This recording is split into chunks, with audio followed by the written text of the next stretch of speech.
بسم اللہ الرحمن الرحیم۔ کیا 12 ربیع الاول شریف حضور علیہ الصلوۃ والتسلیم کا یوم وصال ہے؟ کیا حضور علیہ الصلوۃ والتسلیم 12 ربیع الاول کو دنیا سے تشریف لے گئے؟ جیسے ہی ربیع الاول کا مہینہ آتا ہے، دنیا عالم کے اندر مسلمانوں کا جوش و جذبہ کئی گنا بڑھ جاتا ہے، اور پوری دنیا کے اندر 12 ربیع الاول کے دن حضور علیہ الصلوۃ والتسلیم کی ولادت باسعادت کے حوالہ سے مذہبی جوش و خروش کے ساتھ خوشیاں منائی جاتی ہیں، جلوس نکالے جاتے ہیں اور محبت اور عقیدت کا اظہار کیا جاتا ہے۔ وہیں پر کچھ لوگ ایسے بھی ہیں جو یہ کہتے ہیں نظر آتے ہیں کہ 12 ربیع الاول کو تو حضور علیہ السلام کا یوم وصال ہے، آپ نے دنیا سے پردہ فرمایا، تو تم 12 ربیع الاول کو کیوں خوشی مناتے ہو؟ میں اسی موضوع کے ساتھ آپ کی خدمت میں حاضر ہوا ہوں کہ اس بات میں کتنی صداقت ہے کہ حضور علیہ الصلوۃ والتسلیم کا یوم وصال 12 ربیع الاول ہے۔ آیا کہ قرآن و حدیث اس حوالہ سے کیا کہتا ہے اور اسلامی تاریخ اس حوالہ سے کیا کہتی ہے؟ تو اس حوالہ سے آپ کی خدمت میں 2 احادیث پیش کروں گا، اور اس سے استدلال کر کے ہم اس نتیجہ پر پہنچیں گے کہ کیا واقعی میں حضور علیہ الصلوۃ والتسلیم 12 ربیع الاول شریف کو اس دنیا سے تشریف لے گئے۔ اور یہ بات ذہن میں رہے کہ بہت سے علماء ایسے ہیں جو یہ کہتے ہیں کہ حضور علیہ الصلوۃ والتسلیم کا یوم وصال 12 ربیع الاول ہی ہے، لیکن ہم صحیح بخاری کی روشنی کے اندر حضور علیہ الصلوۃ والتسلیم کا صحیح جو یوم وصال ہے اس کو معلوم کرنے کی کوشش کریں گے۔ یہ تھوڑا سا ٹیکنیکل مسئلہ ہے، لیکن انشاءاللہ تعالیٰ آپ کے سامنے چارٹ کی صورت کے اندر تمام معاملات کو واضح کیا جائے گا۔ سب سے پہلے بخاری شریف کی حدیث ہے، حدیث نمبر 45، جس کا میں مفہوم آپ کو پیش کر رہا ہوں۔ حضرت عمر فاروق رضی اللہ تعالیٰ عنہ کے پاس ایک یہودی آیا اور کہنے لگا کہ اے امیر المومنین، آپ پر ایک ایسی آیت قرآن میں نازل کی گئی ہے، اگر وہ آیت ہم پر نازل ہوتی تو اس دن ہم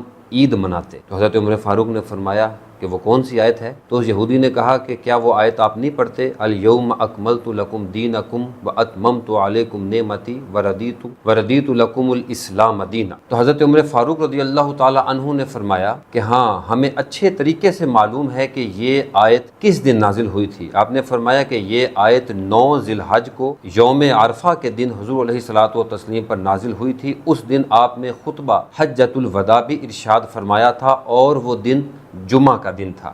اس بات کو آپ نے ذہن میں رکھنا ہے کہ 9 ذی الحج جمعہ کا دن تھا۔ پھر بخاری شریف کی ہی دوسری حدیث ہے، حدیث نمبر 680، حضرت سیدنا انس بن مالک رضی اللہ تعالی عنہ، آپ اس کے راوی ہیں۔ آپ فرماتے ہیں کہ وہ مرض، جس مرض میں حضور علیہ الصلوۃ والتسلیم دنیا سے تشریف لے گئے، حضور علیہ السلام اس مرض میں تھے، اور حضور علیہ الصلوۃ والتسلیم کی جگہ پر حضرت ابو بکر صدیق رضی اللہ تعالی عنہ مسلمانوں کی امامت کروایا کرتے تھے۔ حدیث کا مفہوم ہے، آپ فرماتے ہیں کہ وہ دن پیر کا دن تھا، یعنی جسے سوموار بھی کہا جاتا ہے، وہ پیر کا دن تھا۔ حضرت ابو بکر صدیق صحابہ کی امامت کروا رہے تھے، تو حضور علیہ الصلوۃ والتسلیم نے اپنے حجرہ مبارک کا پردہ ہٹایا اور ہمیں دیکھنے لگے۔ تو صحابہ کہتے ہیں کہ حضور علیہ الصلوۃ والتسلیم کی پیشانی مبارک سے نور ایسے نکل رہا تھا، گویا کہ محسوس ہوتا تھا کہ حضور علیہ الصلوۃ والتسلیم کا چہرہ مبارک قرآن کا ورق ہے۔ اور صحابی کہتے ہیں کہ ہمیں یہ خدشہ ہونے لگا کہ اگر حضور علیہ السلام ہمیں اس طرح سے اور ہم حضور کو اس طرح سے دیکھتے رہے تو ہم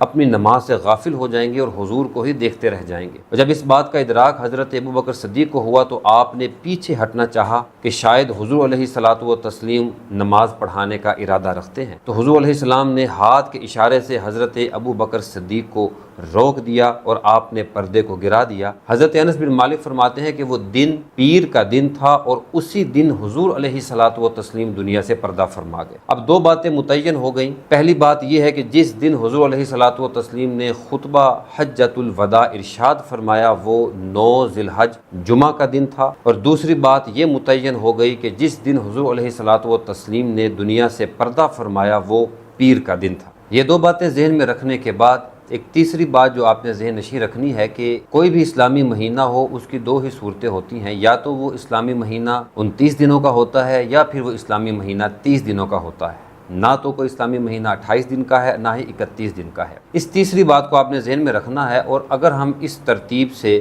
مہینوں کو تقسیم کر دیں تو کل 4 تقسیمات بنتی ہیں۔ وہ یوں ہے کہ ہم ذی الحج، محرم اور صفر، ان تینوں مہینوں کو 29 دنوں کا قرار دے دیں، یا پھر ہم ان تینوں مہینوں کو 30 دنوں کا قرار دے دیں۔ تیسری صورت یہ ہے کہ ہم ان میں سے ایک مہینے کو 29 کا اور 2 مہینوں کو 30 دن کا قرار دیں، اور چوتھا یہ ہے کہ ہم ایک مہینے کو 30 کا اور 2 مہینوں کو 29 دنوں کا قرار دے دیں۔ اس کے علاوہ کوئی پانچویں صورت نہیں بنتی۔ اب ہم اسی ترتیب سے چارٹ کے اوپر علیحدہ علیحدہ آپ کو یہ بیان کرنے کی کوشش کرتے ہیں کہ ذوالحج سے ربیع الاول تک پیر کس دن میں آتا ہے، کیونکہ یہ تو حتمی ہے کہ حضور علیہ الصلوۃ والتسلیم کا یوم وصال پیر کا دن ہے۔ بڑی آسان سی ترتیب ہے، باری باری آپ کے سامنے چارٹ آتا چلا جائے گا اور آپ دیکھتے چلے جائیں گے کہ پیر کا دن ربیع الاول میں کس تاریخ کو بن رہا ہے، اور پھر ہمارے لیے فیصلہ کرنا آسان ہو جائے گا آیا کہ 12 ربیع الاول کو پیر کا دن بن رہا ہے یا نہیں۔ اگر تو بن رہا ہے تو پھر یقیناً حضور علیہ السلام کا یوم وصال پیر کا دن 12 ربیع الاول ہو سکتا ہے، اور اگر پیر کا دن 12 ربیع الاول شریف کو چاروں صورتوں کے اندر نہیں بن رہا تو پھر ہم یہ ثابت ہو جائے گا کہ حضور علیہ الصلوۃ والتسلیم کا یوم وصال 12 ربیع الاول نہیں ہے، کوئی اور دن تو ربیع الاول کا ہو سکتا ہے۔ آئیے پہلی تقسیم دیکھتے ہیں کہ اگر ہم تینوں مہینوں کو یعنی ذوالحج، محرم اور صفر، ان تینوں مہینوں کو 29 کا قرار دیتے ہیں تو پھر پیر کے دن کون کون سے بنتے ہیں۔ 9 ذی الحج جمعہ کا دن ہے، اس سے آگے چلے جائیں تو پیر کا دن 12 ذی الحج، 19 ذی الحج اور 26 ذی الحج کو بنتا ہے۔ محرم میں آ جائیں 4، 11، 18، 25، صفر میں آ جائیں 3، 10، 17، اور ربیع الاول کی مہینہ میں دیکھا جائے تو پیر کا دن بنتا ہے 2 ربیع الاول کو، 9 ربیع الاول کو اور 16 ربیع الاول کو۔ تو اس اعتبار سے ایک تقسیم کے اعتبار سے تو پتہ چلا کہ حضور علیہ الصلوۃ والتسلیم کا یوم وصال چونکہ پیر کے دن ہے اور پیر کا دن 12 ربیع الاول شریف نہیں بنتا۔ اب ہم دوسری تقسیم دیکھ لیتے ہیں کہ آپ تینوں مہینوں کو 30 دن کا قرار دے دیں، یعنی 30 دن ہی ذی الحج کے، 30 دن محرم کے، 30 دن صفر کے۔ 9 ذی الحج کو جمعہ کا دن بن رہا، پھر آگے پیر کے دنوں کی ترتیب کیا ہے، وہ 12 کو، 19 کو، 26 کو، یہ تینوں پیر ہیں۔ محرم کے اندر 3 کو، 10 کو، 17 کو، 24 کو، یہ پیر ہیں۔ پھر صفر کے مہینہ میں 1، 8، 15، 22 اور 29 یہ پیر بن رہے، اور پھر ربیع الاول کے اندر دیکھا جائے تو 6 ربیع الاول کو پیر بن رہا ہے، 13 ربیع الاول کو پیر بن رہا ہے، اور آگے 20 ربیع الاول کو پیر بن رہا ہے۔